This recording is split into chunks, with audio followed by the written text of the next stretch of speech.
భైరవోపాఖ్యానం పోలాప్రగడ జగన్నాథరావు గారు రాశారు. లంకా శ్రీరామచంద్రమూర్తి అందరితో కలిసిమెలిసి ఉంటాడు. మంచి పేరు సంపాదించుకున్నాడు. కానీ పక్కింటి లాయర్ సత్యానందం మాత్రం అది మంచి పేరు కాదు, పేరులోనే పెద్ద కాంట్రవర్సీ ఉంది. ఇంటి పేరు లంక, ఆయన పేరు శ్రీరాముడు. ఈ రెండింటికి లంకె కుదరదు. అలాంటప్పుడు మంచి పేరు ఎలా అవుతుంది అంటాడు తన లాయర్ చచ్చు తిరుగుతాటలతో. లాయర్ సత్యానందం పేరుకి మంచిదే కానీ పేరు ముందు ఆ చేరిస్తే చాలు ఆయన గుణానికి తగినట్టు అతికినట్టు ఉంటుంది అంటారు అందరూ. మా రాముడు చాలా మంచివాడమ్మా, మా అబ్బాయి నన్ను మా కోడల్ని కాశీ తీసుకెళ్ళాడు అని అడగని వాళ్ళకి అడిగిన వాళ్ళకి చెబుతూనే ఉంటుంది లక్ష్మీదేవమ్మ. కాశీ వెళ్ళొచ్చాక గంగ పూజ కాలభైరుడు పూజ చెయ్యకపోతే కాటికి వెళ్ళిన వాళ్ళతో సమానం రాముడు అంది లక్ష్మీదేవమ్మ ఓ దుర్ముహూర్తాన. అత్తయ్యగారు కాశీ సమారాధన కూడా చెయ్యాలన్నారు, గుర్తులేదా అంటూ ప్రాంప్టింగ్ ఇచ్చింది కోడలు మాణిక్యాంబ. పురోహితుణ్ణి పూజా సామాగ్రిని పట్టుకురాగలను కానీ ఈ కుక్కనెక్కడ కొట్టుకురాగలనే? కుక్కని పూజకు తీసుకురండి అంటే కొట్టుకురావడం అంటారేంటత్తయ్యా? అత్తగారి మొహం చూసి మాట ఆపింది కోడలు. కుక్కేమిటే కుక్క, కాశీ వెళ్ళొచ్చావు, గౌరవంగా కాలభైరవుడు అనలేవు? నువ్వేంట్రా అశ్వమేధ యాగానికి గుర్రాన్ని వెతికినట్టు మొహం పెడతావు? కాలభైరవుణ్ణి వెతకడు ఎంతసేపు అంటూ కోప్పడింది లక్ష్మీదేవమ్మ. తల్లి కోపానికి తల వంచి భార్య సనుగుడికి భంగపడి కుక్క కోసం రోడ్డును పడ్డాడు రామచంద్రం. గేలానికి ఎరకొన్నట్టు ముందుగా కుక్క బిస్కెట్లు కొన్నాడు. వీధిలో ఊరకుక్క కనబడితే బిస్కెట్ వేశాడు. కోట్లకు సంబంధించిన వ్యవహారం అయితేనే వాసన చూస్తా, చచ్చు లక్షకి ఎవడికి గుర్తుపడతాడు అన్న రాజకీయ నాయకుడిలా మొహం పెట్టి, వెధవ కుక్క బిస్కెట్ ఎవడు తింటాడు, నానా చెత్త అందుబాటులో ఉండగా అన్నట్టు కనపడిన ఒక్క కుక్క కనుమరుగైపోయింది.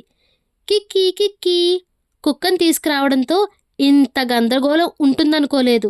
నా చిన్నప్పుడు దుద్దు దుద్దు అని పిలిస్తే చాలు ఏది పెడతానన్నా ఆలోచన లేకుండా విశ్వాసంగా పోటాపోటీగా వచ్చేవి. కుక్కల విశ్వాసంలో కూడా కల్తీ మొదలైంది అనుకున్నాడు రామచంద్రం. ఇంతలో కడుపు మాడిన కుక్క పిల్లోటి ఆ బిస్కెట్కి కక్కుర్తి పడబోయింది. మెల్లగా దాన్ని మచ్చిక చేసి ఇంటికి తీసుకురావాలనుకునే లోపు మున్సిపల్ కుక్కల బండి వచ్చి ఆగిందక్కడ. ఈ ఏరియాలో కుక్కల్ని పట్టడానికి టెండర్ వేసి పాట పాడింది మా ఎమ్మెల్యే గారు.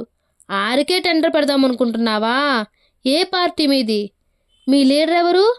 మళ్ళీ ఈ ఏరియాలో కుక్కలు పట్టుకున్నావంటే నీది కుక్క బతుకైపోద్ది, ఖబర్దార్ అంటూ కుక్కని రామచంద్రన్ చేతిలో ఉన్న కుక్క బిస్కెట్ల ప్యాకెట్లని లాక్కుపోయారు కుక్కలు పట్టేవాళ్ళు.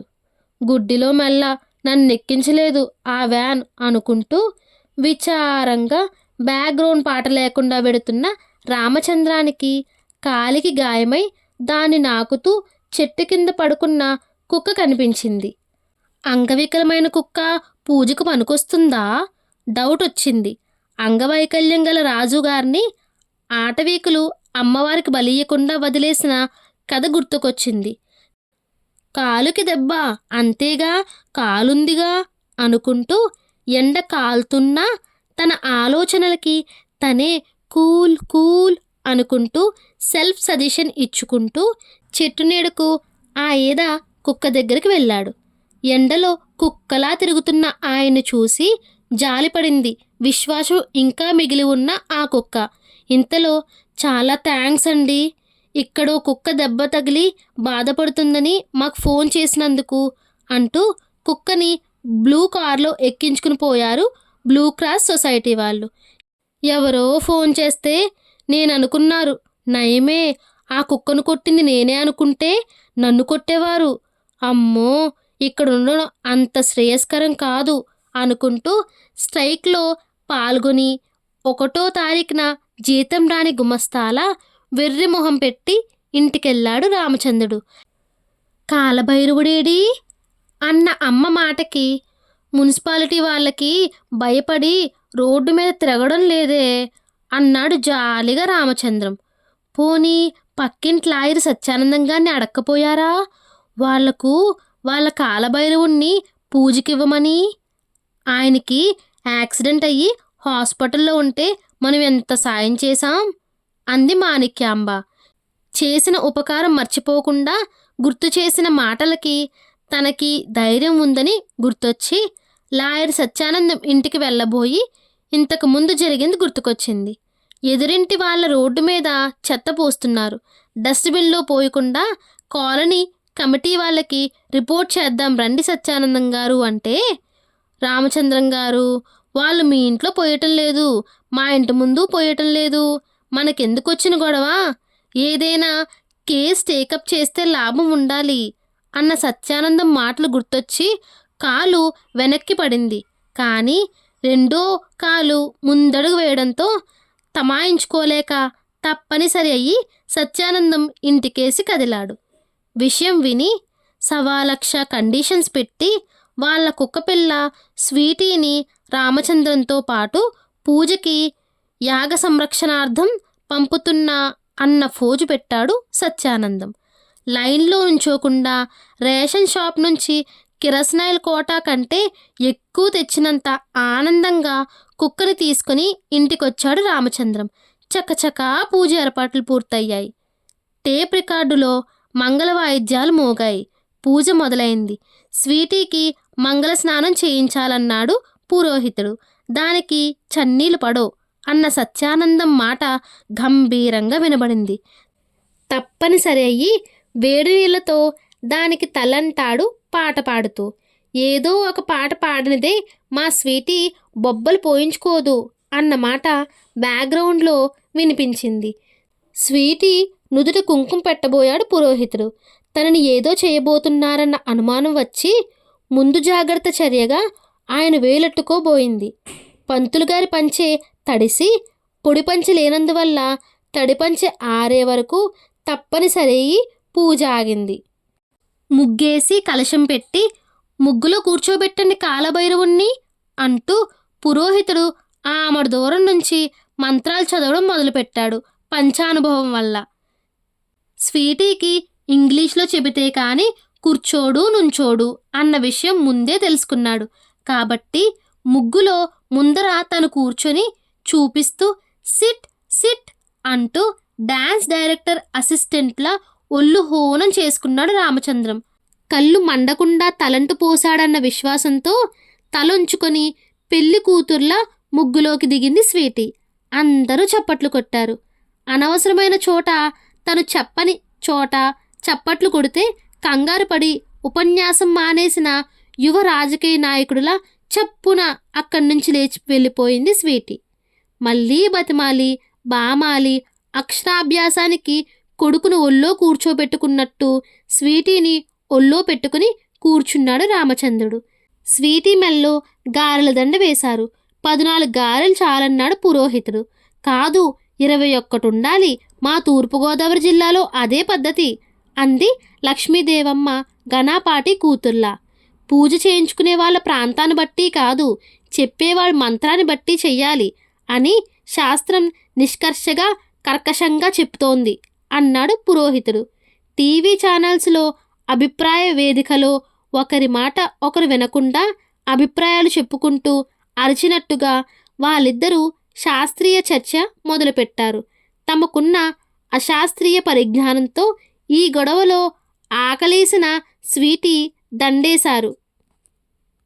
ఇక తన్నుకు చావండి అనుకుని దండలో తాడు తప్ప అన్ని గార్లు తినేసింది. చర్చ తేలేటట్టుగా కనిపించకపోయేటప్పటికీ వాదన మానేశారు పురోహితుడు. లక్ష్మీదేవమ్మ గారు చివరకు రాజీపడి వయా మీడియాగా లెక్క పెట్టకుండా గార్ల దండ మళ్ళీ స్వీటీ మెల్లో వేశారు. ముగ్గులోంచి మళ్ళీ లేచిపోతుందేమోనని ఫోటో ఫోటో అంటూ హడావిడి చేసింది మాణిక్యాంబ. కాలభైరవుడు కంగారు పడుతున్నారు. ఇప్పుడు ఫోటోలెందుకు, పూజ ముఖ్యం అంది అత్తగారు. పూజ లేకున్నా పర్వాలేదు, ఫోటోలు ముఖ్యం, మీరెందుకు దాంతోపాటు, ఫోటో అందం పోతుంది, ఫోటోలో పిల్లలకి అమెరికా పంపాలి, ఇంటర్నెట్లో, నా ఫేస్బుక్లో కూడా పెట్టాలి అంది ఈ మధ్యనే 30 రోజుల్లో కంప్యూటర్ కోర్సులో చేరిన మాణిక్యాంబ. కెమెరా ఫ్లాష్ వెలిగింది. మా స్వీటీ మురిగింది, జంప్ చేసింది, బయటకు పరిగెత్తింది. రూట్ తెలియని కొత్త డ్రైవర్లా ఎటు వెళ్ళాలో తెలియక అటూ ఇటూ తచ్చాడుతూ తల దూరే సందుంటే చాలని తంటాలు పడుతోంది. రామచంద్రం స్వీటీ వెనక్కి పరిగెత్తి గేట్ మూసేశాడు. కుక్క వెంట మనిషి పడ్డాడు. కలికాలం బ్రహ్మం గారు ఎప్పుడో చెప్పారు అని ఇప్పుడన్నాడు పురోహితుడు. స్వీటీని పట్టుకొని బుజ్జగించి ఎవరూ చూడకుండా దేవుడికి నైవేద్యం పెట్టకుండానే దాని మెల్లో గారె ఒకటి తుంచి దానికే పెట్టాడు రామచంద్రం. గారె తింటూ మొరాయించకుండా మౌనంగా ఉండిపోయింది, నోరు ఖాళీ లేక. స్ట్రైక్లో లబ్ధి పొందిన నాయకుడిలా. ఇంటి ముందు ముగ్గేద్దాం, కాలభైరవుడు ఎక్కడుంటే అక్కడే పూజ అంది లక్ష్మీదేవమ్మ గారు. ఎక్కడ పడితే అక్కడ ఎప్పుడు పడితే అప్పుడు ముగ్గేసి కలశం పెట్టేయకూడదు, శాస్త్రం ఒప్పుకోదు. ఒకసారి కలశ స్థాపన అయ్యాక పూజ అక్కడే పూర్తి చేయాలన్నాడు పురోహితుడు బొంగురు కంఠంతో. వాళ్ళిద్దరూ అలా అరుచుకుంటుంటే అర్థం కాక ఆకలేసి నేనేం మీకంటే తీసిపోలేదు అని తారాస్థాయిలో నేపథ్య సంగీతం మొదలెట్టింది స్వీటీ. స్వీటీ అరుపులు విని దాని బంధుమిత్రులు గేటు బయట పోగై విషయం తెలియకపోయినా గుడ్డిగా సపోర్ట్ కోరస్ మొదలెట్టాయి, రకరకాల రాగాలతో రీమిక్సింగ్ చేస్తూ. పురోహితుడు చేతిలో అదనపు దక్షిణ పెట్టి శాస్త్రానికి ఎమెండ్మెంట్ చేయించి ముగ్గు గడప ముందర గేటు లోపల వేయించాడు రామచంద్రం. ఈలోపు వేయిస్తున్న గారెల వాసనకు వంటింట్లోకి వెళ్ళింటి స్వీటీ ఎగిరెగిరి కూసే కోడి ఇల్లెక్కి కూసింది. సామెత తెలిసిన కుక్క గారెలు తినమరిగింది అన్నట్టు అప్పుడే వాయి తీసిన వేడి గారెను నోట కరిచింది స్వీటీ.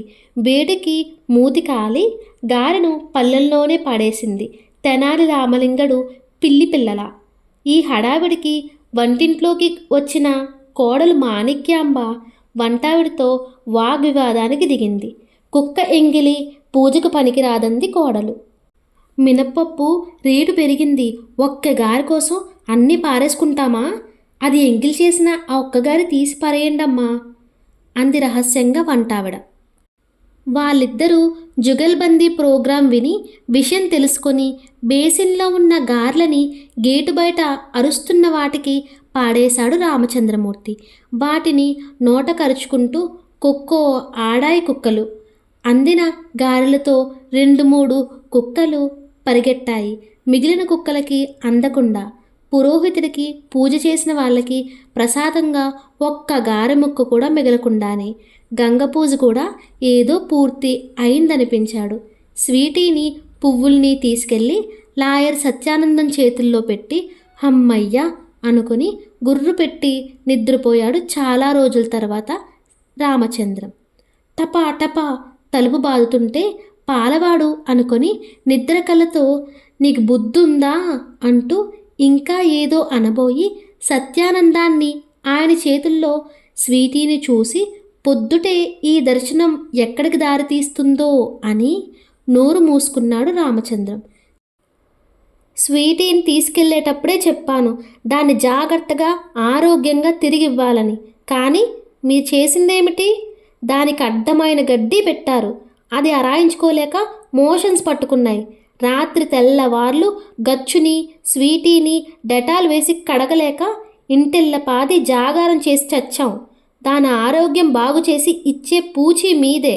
ఇందులో తేడా పాడాలొస్తే కలిసేది కోర్టులోనే అంటూ వాకౌట్ చేసిన అపోజిషన్ లీడర్లా వెళ్ళిపోయాడు సత్యానందం.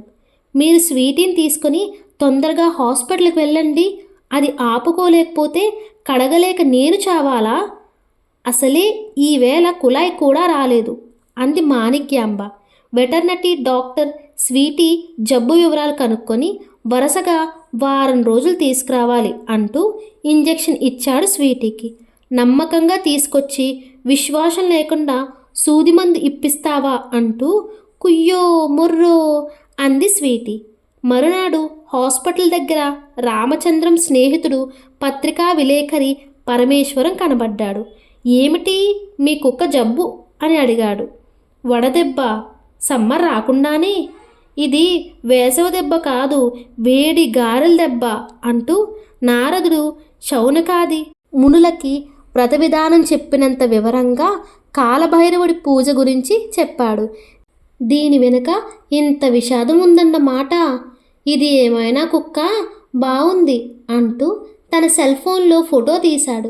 అది చూస్తుంటే స్వీటీ చేతిలోంచి దూకి కనబడకుండా పోయింది. చుట్టుపక్కల వెతికారు, ఎక్కడా కనబడలేదు.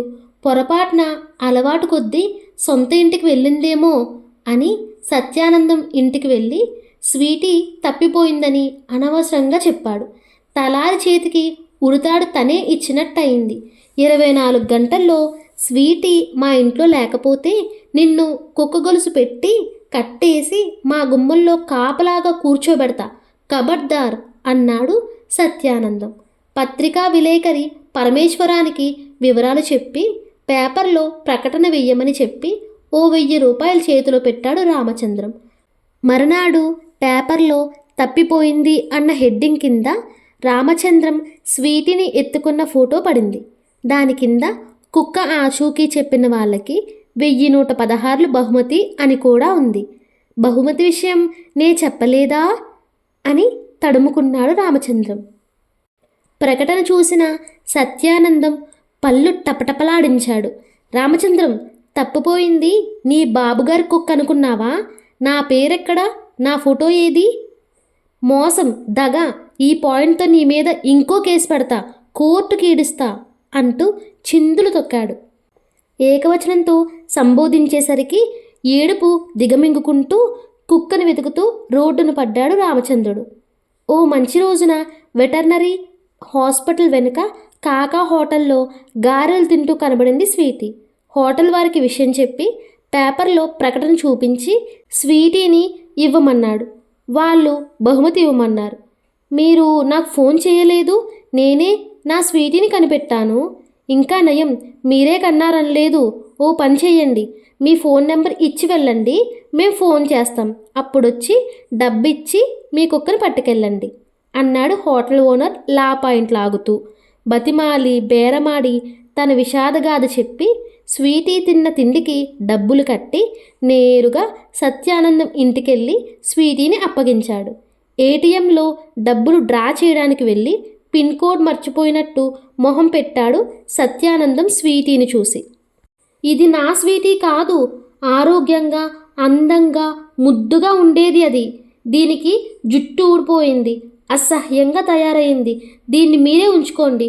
నాకు మానసిక క్షోభ కలిగించినందుకు ఈ పాయింట్ మీద ఇంకో కేసు పెడతా, నష్టపరిహారం వసూలు చేస్తా, ధూమ్ ధామ్ అన్నాడు సత్యానందం. స్వీటీని తీసుకొని ఇంటికొచ్చాడు. జాలేసి ఎక్కడా వదలబుద్ధి అవలేదు. మందులిప్పించాడు. మందులు పనిచేశాయి. కాస్త బొద్దుగా తయారైంది. రామచంద్రం జేబుకి పడ్డ చిల్లు పెద్దదయింది. ఇంటిళ్ళ పాదికి ప్రేమపాత్రులయింది స్వీటీ. అవసరార్థం కలిసిపోయిన అపోజిషన్ రాజకీయ పార్టీల్లా కాకుండా ఆనందంగా కుటుంబ సభ్యుల్లో ఒకరిగా కలిసిపోయింది స్వీటీ. తెలుగులో చెప్పిన మాట వింటోంది. పతాక సన్నివేశానికి వర్షం నేపథ్యం బాగుంటుంది. అది తెలిసి చిరుజల్లులు మొదలయ్యాయి. ఆ రోజు స్వీటీకి మందులు బిస్కెట్లు పట్టుకొస్తున్నాడు రామచంద్రం. చీకటి పడింది. ఇంటి వరకు వచ్చాడు. పూజ రోజున గేటు బయట గారె దొరక్క మురిగిన కుక్క రామచంద్రాన్ని గుర్తుపట్టింది. కాలిపిక్కను పసిగట్టింది. కసిగా అరుస్తూ కరవడానికి మీద కురికింది. ఎలా చూసిందో ఎప్పుడు చూసిందో స్వీటీ ఓపికంతా కూడదీసుకుని ఊరకుక్క మీదకు ఉరికింది. దాన్ని కరిచింది. రెండూ కలబడ్డాయి. స్థానబలం లేదని ఊరకుక్క తోక ముడిచి పారిపోయింది. స్వీటీ రామచంద్రం కాలు నాకుతూ తోక ఊపింది. కుక్క అరుపులకి ఇంట్లో వాళ్ళు బయటకొచ్చారు. స్వీటీని ఎత్తుకున్నారు. ఉపకారం చేసినా మర్చిపోయిన సత్యానందం కంటే 10 రోజులు మందులిప్పించి ప్రేమగా చూసినందుకు స్వీటీకి ఎంత విశ్వాసమో అని మెచ్చుకున్నారు. చేసిన పూజలు ఊరికే పోతాయా? కాలభైరవుడే మనల్ని కాపాడాడు. కాశీ నుంచి తెచ్చిన గంగాజలం రామేశ్వరంలో రామలింగేశ్వరుడికి అభిషేకం చెయ్యాలి. అప్పుడు పూజ పూర్తి అవుతుంది. టిక్కెట్లు రిజర్వ్ చెయ్యరా రాముడు అన్న లక్ష్మీదేవమ్మ గారి మాటలకి గార్డ్ పచ్చజెండా ఊపినట్టు స్వీటీ తోకూపింది.